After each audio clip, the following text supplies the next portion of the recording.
Sir నాకు rheumatoid ఆర్థరైటిస్‌ది problem ఉంది. Rheumatoid ఆర్థరైటిస్‌లో ఏమైతది? ప్రతి బొక్కలో నొప్పి. అన్ని నొప్పి, నొప్పి, నొప్పి. నాకు జీవితం మీద విరక్తి పుట్టింది. నేను చచ్చిపోతా. కానీ మనకు అన్ని రెస్పాన్సిబిలిటీలు ఉంటాయి. అవి పూర్తి చేయాలి. పిల్లలు చదువుకున్నప్పుడు, వాళ్ళు జాబ్ చేసుకున్నప్పుడు వరకు, సెటిల్ అయిపోయినప్పుడు వరకు పని చేయాలి. బతికి ఉండాలి. అయితే ఏంది? నొప్పిలు గోళీలు వాడడం. దాంతో ఏమైపోయింది? మెల్లగా షుగర్ వ్యాధి కూడా వచ్చింది. దాని తర్వాత అరిచేతులు ఉంటాయా?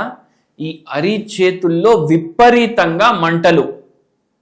నేను ఇప్పుడు నేను ఈ వీడియో రికార్డ్ చేస్తున్నా కదా, ఆ పేషెంట్ నా ముంగటే కూర్చొని చెప్తున్నాను. మీతో మాట్లాడేటప్పుడు కూడా ఈ రూమ్ ఇట్లా తిరుగుతుంది మొత్తం అన్నట్టు అనిపిస్తుంది నాకు. మళ్ళీ దాని తర్వాత థియేటర్కి వెళ్ళాలంటే నాకు భయం సార్. పిల్లలేమో సినిమా పిక్చర్ అంటారు.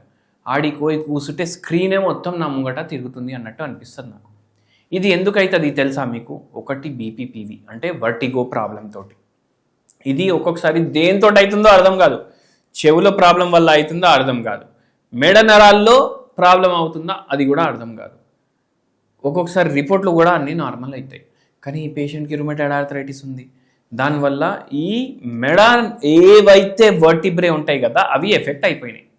అవి ఎఫెక్ట్ అయిపోయి అక్కడ డీజనరేటివ్ చేంజెస్తో పాటు ఓకే, ఇప్పుడు అందరికీ ఏమనిపిస్తుంది? ఆర్థరైటిస్ అంటే మోకాలు నొప్పి. కానీ మీకు కూడా తెలుసా, మెడ దగ్గర కూడా బొక్కలు ఉంటాయి కదా, దాంట్లో కూడా ఆర్థరైటిస్ వస్తుంది. ఇప్పుడు అది అయి నర్వ్ కంప్రెస్ అయ్యి కూడా ఈ ప్రాబ్లం అవుతుంది. మళ్ళీ దానిపైన ఏంది? రోజుకి పెయిన్ కిల్లర్ ఇంకా ఎక్కువ.